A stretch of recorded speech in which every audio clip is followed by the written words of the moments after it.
मैं KD Singh IAS academy के YouTube channel में आप सभी का स्वागत करता हूं। पिछले कुछ दिनों से मैं आपके क्लास को कंटिन्यू नहीं कर पा रहा था, इसके लिए मुझे खेद है। यहाँ मैं आपको सूचित करना चाहता हूं कि जो लोग सिविल सेवा, प्रांतीय सिविल सेवा, यूजीसी, पीजीटी और टीजीटी का ऑनलाइन अध्ययन करना चाहते हैं, वे मेरे मोबाइल नंबर 9415361462 पर संपर्क कर सकते हैं। आइए अब हम लोग कंटिन्यू करते हैं अपने टॉपिक की तरफ। तो हमारा पहला टॉपिक है सत्यशोधक समाज। सत्यशोधक समाज की स्थापना ज्योतिबा फुले ने किया था और यह स्थापना स्थल पुणे था। सत्यशोधक समाज का उद्देश्य था कि समाज के उस वंचित वर्ग को, जिसे मानव अधिकारों से वंचित किया गया था, जिसे कभी अछूत कह करके धिक्कारा गया था और जाति पात, ऊंच नीच के बंधनों में जकड़ा गया था, उसी समाज को, उसी वंचित समाज को जागृत करने के लिए ज्योतिबा फुले सर ने सत्यशोधक समाज की स्थापना किया था। ज्योतिबा फुले ने अपने विचारों के प्रचार और प्रसार के लिए दो अपने महत्वपूर्ण लिटरेचर लिखे थे, जिसमें एक थी गुलामगिरी और दूसरा था सार्वजनिक सत्य धर्म। तथा अपने विचारों को आम लोगों के बीच में पहुंचाने के लिए उन्होंने दीनबंधु नाम का एक न्यूज़पेपर भी निकाला था। ज्योतिबा फुले के अनुयायी तो अनेक थे, परंतु उन अनुयायियों में एक अनुयायी मुकुंदराव पाटिल थे, जिन्होंने 1910 में बहुजन समाज नामक एक ब्राह्मण विरोधी संगठन का निर्माण किया था। अब हम आगे चलते हैं और समाज सुधार की दूसरी संस्था सेवा सदन की चर्चा करते हैं। देखिए, जो सेवा सदन है, इसकी स्थापना 1885 में बॉम्बे में होती है और इसके संस्थापक बहराम जी मालावारी का कार्य क्षेत्र मुख्यतः स्त्री जीवन में सुधार करना था। उन्होंने स्त्रियों के जीवन में एक बेहतर स्थिति लाने के लिए उन्हें शिक्षा की ओर प्रोत्साहित किया, बाल विवाह का विरोध किया तथा विधवा विवाह को उन्होंने प्रोत्साहित किया था। 1851 में बहराम जी मालावारी के प्रयासों का ही परिणाम था कि तत्कालीन जो वाइसराय थे लॉर्ड लैंसडाउन, उन्होंने आयु सम्मत अधिनियम या एज ऑफ कॉन्सेंट एक्ट पारित करके विवाह की आयु को निर्धारित कर दिया था। परंतु हमें ये भी यहाँ जानना होगा कि इस एक्ट का सर्वाधिक विरोध बाल गंगाधर तिलक ने किया था और यह कहते हुए इसका उपहास उड़ाया था कि किसी बाह्य सत्ता द्वारा उनके धार्मिक और सामाजिक मामलों में किसी प्रकार के हस्तक्षेप को स्वीकार नहीं किया जा सकता। अब हम लोग अगली संस्था देखते हैं, देव समाज। देव समाज की स्थापना 1887 ईस्वी में लाहौर में हुई थी। इसके संस्थापक कौन हैं? शिवनारायण अग्निहोत्री हैं। बच्चों, ये जो संस्था थी, एक्चुअल में ये साइंटिफिक अप्रोच रखती थी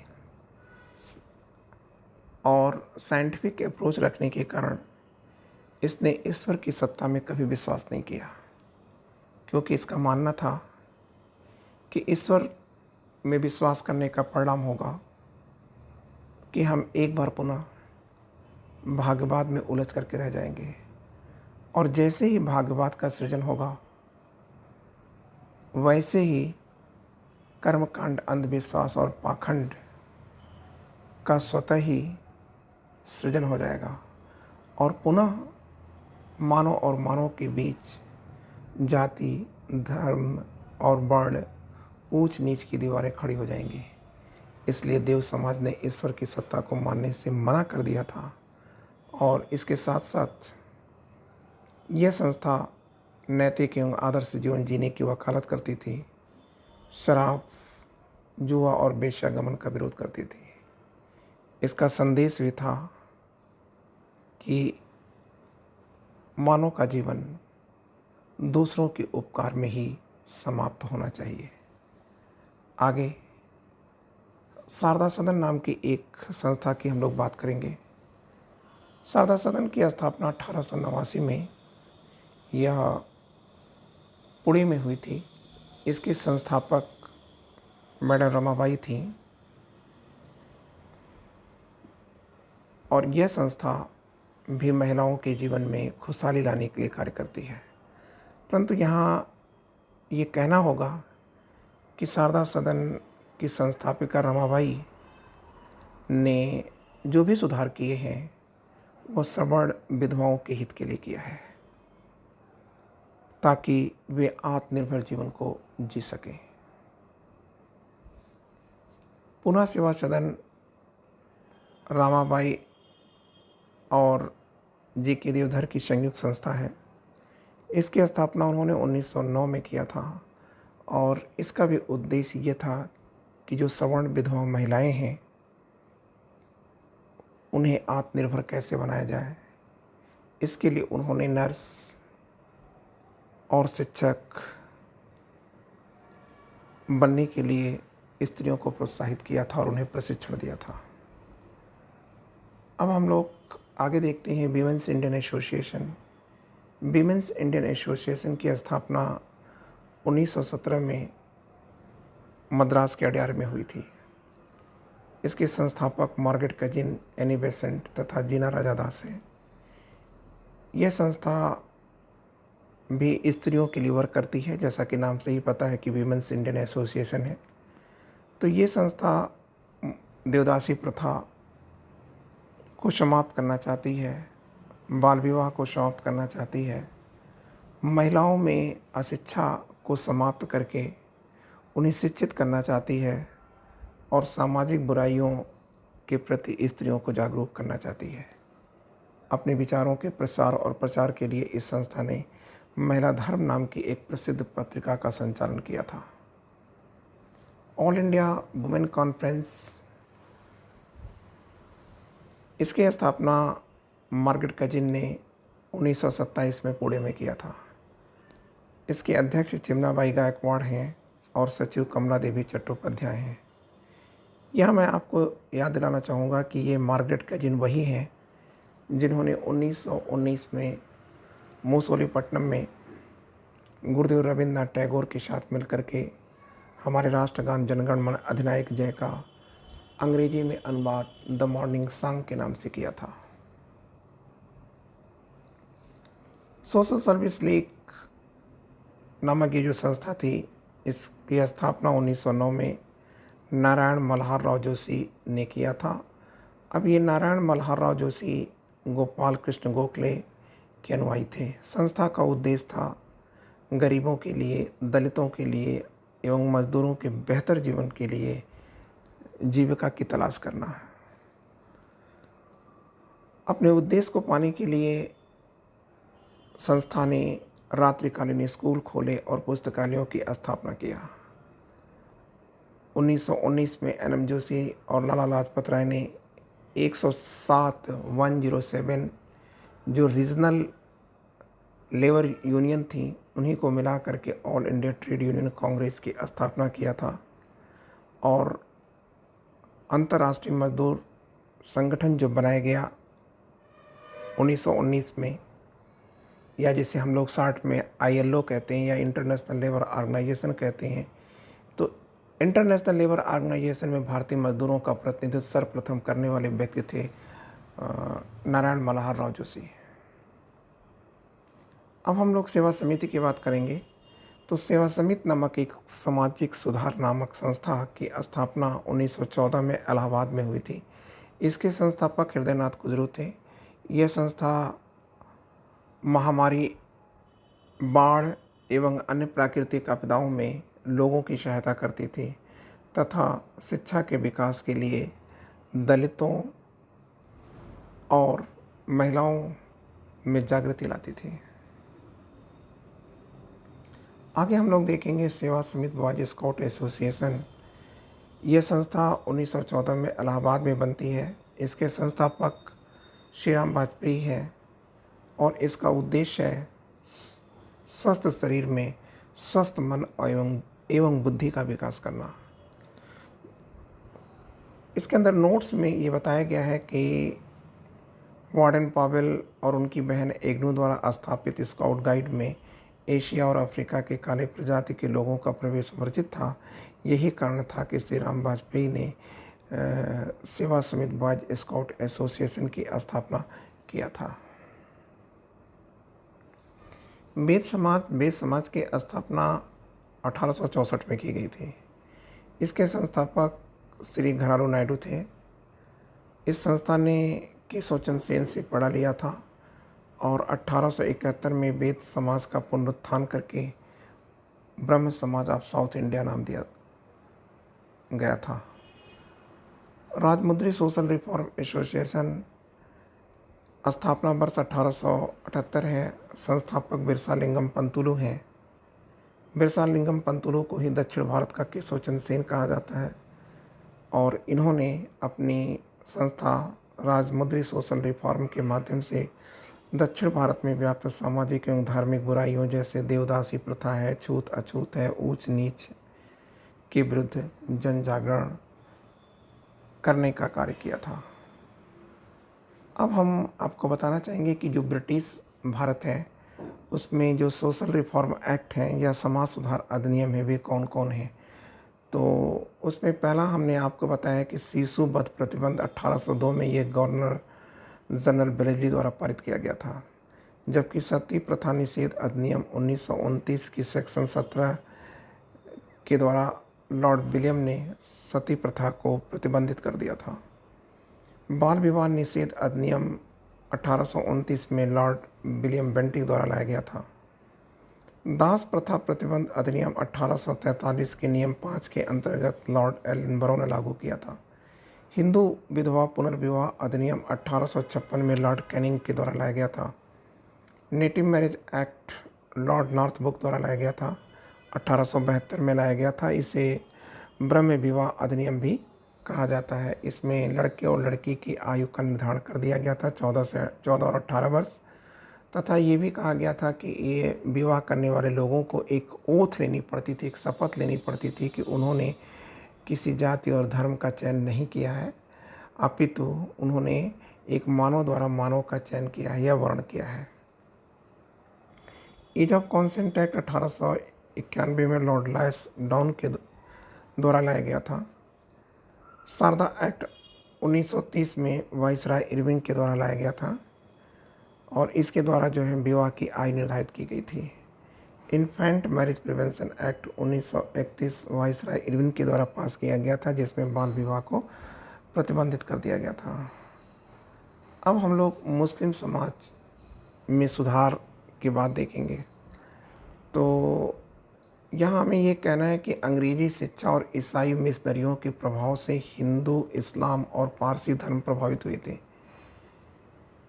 इस्लामी जगत की कुरीतियों को समाप्त करने के लिए हिंदुओं की भांति मुसलमानों में दो वर्ग उत्पन्न हो गया था।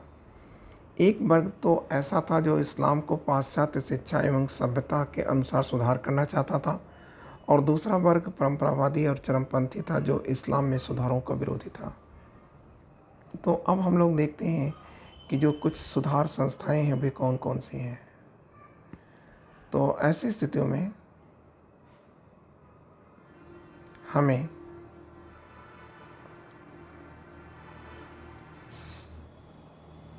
सबसे पहले देखना होगा बहावी आंदोलन या वली उल्लाह आंदोलन। तो देखिए, जो बहावी आंदोलन या वली उल्लाह आंदोलन है ये एक चरमपंथी आंदोलन था जो सदैव कुरान और हदीस की दलील देता था। इस आंदोलन के समर्थक ये चाहते थे कि इस्लाम को अन्य धर्मों से बचाया जाए, अर्थात इस आंदोलन के समर्थक यह चाहते थे कि 7वीं शताब्दी ईस्वी के इस्लाम को पुनर्जीवित किया जाए, अर्थात वे किसी प्रकार के सुधारों के विरोधी थे। इस आंदोलन का मुख्य केंद्र उत्तर पश्चिम में स्थित सितारा था, जबकि पूर्व भारत में इसका अन्य मुख्यालय पटना में था। इसके नेता सैयद अहमद बरेलवी थे। इसका उद्देश्य था दारुल हर्ब को दारुल इस्लाम में बदलना, जहां मुसलमानों द्वारा मुसलमानों पर और मुसलमानों के लिए शासन संचालित किया जाए। अब इस सोच का परिणाम क्या आया, या वहाबी आंदोलन का परिणाम क्या आया? इसने हिंदू मुस्लिम नफरत एवं पृथकतावादी विचारों का बीजारोपण अवश्य कर दिया। पंजाब में वहाबी आंदोलन ने सिखों के विरुद्ध जिहाद की घोषणा किया था। 1830 में पेशावर पर इन्होंने अधिकार कर लिया था थोड़े समय के लिए, और 1849 में जब डलहौजी ने पंजाब का विलय कर लिया, तब वहाबियों ने कंपनी शासन के विरुद्ध अपनी दुश्मनी का ऐलान कर दिया या घोषणा कर दिया, तथा 1857 के विद्रोह में वहाबी अंग्रेजी प्रशासन के विरुद्ध सदैव आग उगलते रहे। मोहम्मदन लिटरेरी सोसाइटी ये मुसलमानों की ऐसी सुधार की संस्था है जो पाश्चात्य सभ्यता और संस्कृति से प्रभावित थी और इस्लाम को पुरातन पंथियों के हाथों से बचा करके अंग्रेजी और अंग्रेजियत की शिक्षा देना चाहती थी। इसकी स्थापना 1863 में हुई थी। स्थापना स्थल इसका कोलकाता था। इसके संस्थापक अब्दुल लतीफ़ थे। इसका मुख्यालय तालतला कलकत्ता था। अध्यक्ष इसके मोहम्मद रहीमुद्दीन थे, जबकि सचिव अब्दुल लतीफ़ थे। उद्देश्य हमने आपको पहले से बता रखा है कि मुसलमानों को पाश्चात्य शिक्षा देना तथा मदरसों में अंग्रेजी की पढ़ाई को प्रारंभ करना था। अलीगढ़ आंदोलन। अलीगढ़ आंदोलन भी एक सुधारवादी आंदोलन था। ये भी मुसलमानों को जो परंपरागत मुस्लिम शिक्षा है, मुस्लिम सभ्यता है, उससे हटा करके एक वैज्ञानिक सोच का विकास करना चाहता था। और इसकी स्थापना 1875 में सर सैयद अहमद ने अलीगढ़ में किया था। सर सैयद अहमद का विश्वास क्या था? सर सैयद अहमद का मानना ये था कि मुसलमानों का हित तब तक नहीं हो सकता जब तक मुसलमान पाश्चात्य शिक्षा और सभ्यता से संपर्क स्थापित नहीं कर लेते। और इसके लिए इन्होंने सबसे पहला कार्य किया था कि अनुवाद करने के लिए एक साइंटिफिक सोसाइटी की स्थापना किया था। साइंटिफिक सोसाइटी के द्वारा सर सैयद ने अंग्रेजी की किताबों को उर्दू भाषा में अनुवादित कराया तथा मुसलमानों में पीरी फ़कीरी प्रथा का विरोध किया। मुसलमानों की जो परंपरागत ड्रेस है या वस्त्र संहिता है, उसके स्थान पर उन्होंने अंग्रेजी वस्त्र संहिता को अपनाने पर जोर दिया था। सर सैयद अहमद की दो महत्वपूर्ण संस्थाएं हैं। एक है Mohammedan Anglo oriental college Aligarh, और यही संस्था 1920 में अलीगढ़ मुस्लिम विश्वविद्यालय के नाम से प्रसिद्ध हुई। इसका उद्देश्य मुस्लिम नवयुवकों में अंग्रेजी सभ्यता और ज्ञान से परिचय कराना था। Mohammedan educational conference sir Syed Ahmad की दूसरी संस्था है और इसकी स्थापना 1886 में हुई थी। सर सैयद अहमद ने मुसलमानों में शैक्षणिक व सामाजिक कठिनाइयों को जानने और उसे दूर करने के लिए इस संस्था की स्थापना किया था। अब इन दोनों संस्थाओं की देन क्या आई? मोहम्मदन एजुकेशनल कॉन्फ्रेंस तथा मोहम्मदन एंग्लो ओरिएंटल कॉलेज दोनों ने मिलकर के 1906 में मुस्लिम लीग की स्थापना की पटकथा को लिखा, और 1906 में मुस्लिम लीग के बनने के बाद से जो 41 वर्षों का भारतीय राष्ट्रीय आंदोलन का इतिहास है, वह एक नफ़रत के इतिहास में बदला, और वह नफ़रत 1947 में परिपक्व होकर के देश को विभाजित कर गई। सर सैयद अहमद के प्रमुख साहित्य हैं, जिसमें से असरार उस सनादित, असबाब ए बगावत हिंद, जाम जाम, लाल मोहम्मदन ऑफ इंडिया, तथा तहजीबुल अखलाक प्रमुख है। देवबंद आंदोलन। देवबंद आंदोलन की स्थापना 1866 में देवबंद सहारनपुर डिस्ट्रिक्ट में हुई थी। इसके संस्थापक कासिम ननौती, राशिद अहमद गंगोही थे।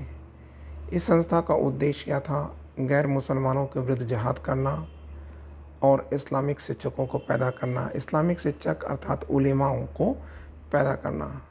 अब ये धार्मिक शिक्षा के माध्यम से मुसलमानों के स्तर को उठाना चाहती थी, मतलब यह एक चरमपंथी आंदोलन था। यहाँ पर हम आपको स्पेशली बताना चाहेंगे कि सर सैयद अहमद मुसलमानों की सभ्यता एवं शिक्षा को अंग्रेजी सभ्यता एवं शिक्षा से कमतर मानते थे, जो कि देवबंद के लोगों को स्वीकार नहीं था। यही कारण था कि देवबंद आंदोलन ने सर सैयद अहमद की संस्थाओं और विचारों के विरुद्ध फतवा जारी किया था। सर सैयद अहमद मुसलमानों को सदैव कांग्रेस से दूर रहने का संदेश देते थे, जबकि इसका विरोध करते हुए देवबंदियों ने मुसलमानों से आग्रह किया था और उन्हें आदेशित भी किया था कि वे ज़्यादा से ज़्यादा संख्या में कांग्रेस में जाएं। अहमदिया आंदोलन। अहमदिया आंदोलन की स्थापना 1889 में पंजाब के गुरदासपुर ज़िले के कादियानी गांव में हुई थी, लेकिन इसका जो मुख्यालय है वो भारत से बाहर लंदन में था। इसका उद्देश्य हिंदू आंदोलनकारियों से मुस्लिम धर्म को बचाना था। अपने विचारों के प्रचार और प्रसार के लिए गुलाम अहमद ने अपनी प्रसिद्ध पुस्तक बरहान-ए-अहमदिया को लिखा था।